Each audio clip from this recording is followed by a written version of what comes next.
అభివృద్ధి చెందాలి అని అంటే విద్యుత్ శక్తి ఛార్జీలు భారం ప్రజల మీద మోపకూడదు. కానీ కూటమి ప్రభుత్వం మరీ ముఖ్యంగా చంద్రబాబు నాయుడు గారు ఎన్నికల ముందు మాట్లాడినటువంటి మాట ఏంటంటే,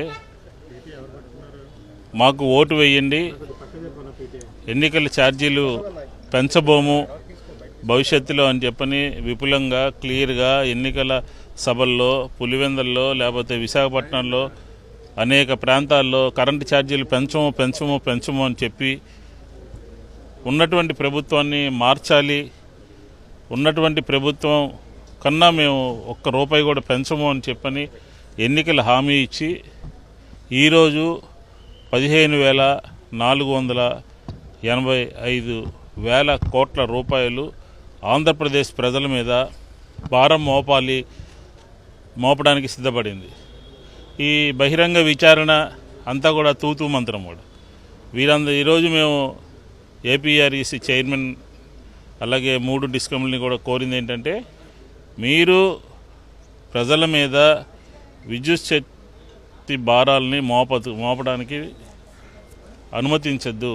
ప్రభుత్వాన్ని రిక్వెస్ట్ చేయండి, 15,000 కోట్లు ప్రభుత్వం నుంచి సబ్సిడీ కింద మీరు తీసుకోండి, అంతే తప్ప ప్రజల మీద ప్రతీ నెల కూడా వచ్చే మార్చి నాటి వరకు ప్రతీ నెల విద్యుత్ శక్తి భారం మోపిన విధంగా, లేకపోతే ప్రజలకి ఇబ్బంది కలిగే విధంగా కేటగిరీ 1లో కానీ 2లో కానీ 3లో కానీ 4లో కానీ అనేక రకాలుగా భారం మోపడానికి సిద్ధపడుతున్నారు.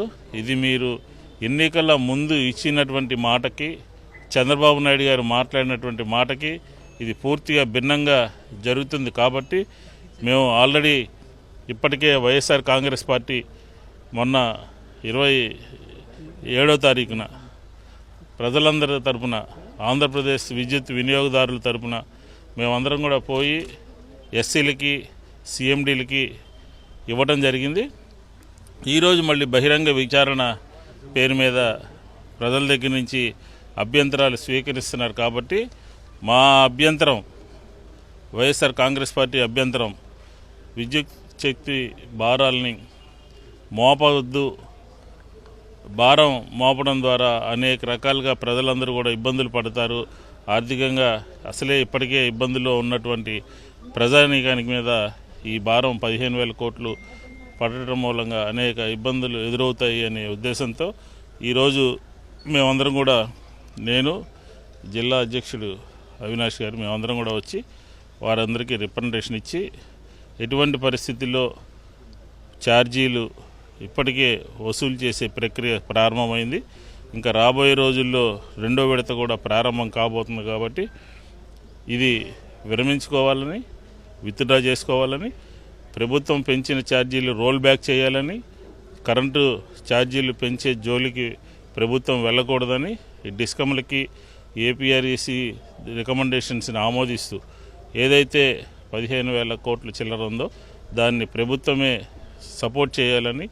ఎందుకంటే గతంలో చంద్రబాబు నాయుడు గారు పరిపాలన చేసినప్పుడు 15,000 కోట్లు మాత్రమే ఇవ్వటం జరిగింది. మేము 43-44 కోట్లు ఇచ్చి దాన్ని స్థిరీకరించి ప్రజల మీద భారాలు పడకుండా చూసాం. కాబట్టి ఆ దిశగా ఇప్పుడున్నటువంటి యంత్రాంగం అంతా కూడా పనిచేయాలని చెప్పిన ఉద్దేశంతో ఈరోజు మేము వచ్చి వారందరికీ రికమెండేషన్స్ ఇవ్వడం జరిగింది. మేము చంద్రబాబు నాయుడు గారు ఎన్నికల ముందు చెప్పినటువంటి మాటలు మా దగ్గర వీడియో కూడా ఉంది. ఆయనే హామీ ఇచ్చారు. ఆయనే హామీ ఇచ్చాడు. నేను చెప్పేదాన్ని మీరు వినాలి. నేను చెప్పేది మీరు వినాలి.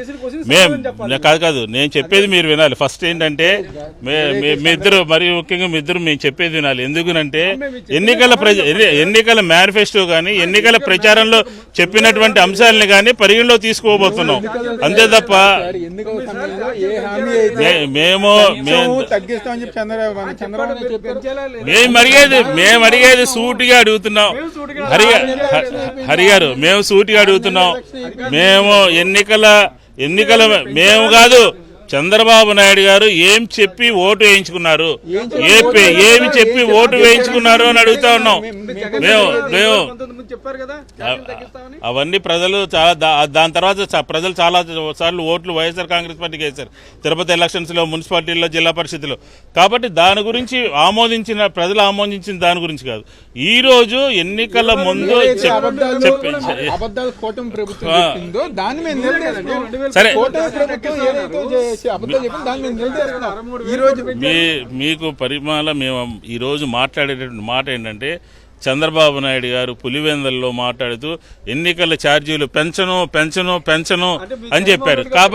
కాబట్టి ఈ రోజు మేము ఆయన మాట ఎన్నికల ముందు ఓట్లు వేసుకునేటువంటి మాటకు సంబంధించినటువంటి ఏం చెప్పింది అనే దాని మీద, ఆయన మాట్లాడినటువంటి మాట మీద, ఆయన విశాఖపట్నంలో మాట్లాడినటువంటి మాట మీద, కర్నూలులో మాట్లాడిన దాని మీద, పులివెందులో మాట్లాడిన దాని మీద పెన్షన్ అని చెప్పి ఈరోజు 15,000 కోట్లు వేస్తున్నారు. కాబట్టి ఖచ్చితంగా దాని మీద మేము ప్రజలకు ముందు ఒక మాట చెప్పారు, ఎన్నికల తర్వాత ఒక మాట చెప్పారు. కాబట్టి దాన్ని నివారించడం కోసం అడగటం కోసం ఈరోజు బహిరంగ విచారణలో మేము పాల్గొన్నాం. జిల్లా వైఎస్ఆర్ కాంగ్రెస్ పార్టీ ఆధ్వర్యంలో నేను కానీ, అదేవిధంగా పెద్దలు మాజీ శాసనసభ్యులు మల్లారి విష్ణు గారు విజయవాడ నగరంలో జరుగుతున్న ఏ కన్వెన్షన్లో జరుగుతున్న రెగ్యులేటరీ సమావేశంలో చైర్మన్ గారిని కలిసి, కూటమి ప్రభుత్వం అధికారంలోకి వచ్చిన తర్వాత ఏదైతే పెంచిన విద్యుత్ ఛార్జీలు దాదాపుగా 15,000 కోట్లు, 485,000 కోట్లు ఉన్నాయో అవి వెంటనే తగ్గించాలని చెప్పని, ప్రజల మీద భారం పడకుండా చూడాలని చెప్పని ఈరోజు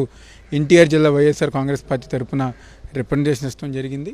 ఎందుకంటే ఎన్నికల సమయంలో చంద్రబాబు నాయుడు అనేక హామీలు, మేము రాగానే పెంచము తగ్గిస్తామని చెప్పని ఆ రోజు ప్రజానీకానికి అబద్ధపు హామీలు ఇచ్చి మోసం చేసి అధికారంలోకి వచ్చిన తర్వాత ఈరోజు పేద ప్రజానీకం నడ్డి విరిచేలాగా ఈరోజు విద్యుత్ ఛార్జీలు పెంచి ఈరోజు సామాన్య ప్రజానీకం బతకడానికి వీలు లేకుండా చేసే విధంగా ఈరోజు కూటమి ప్రభుత్వం ముందుకెళ్తుంది.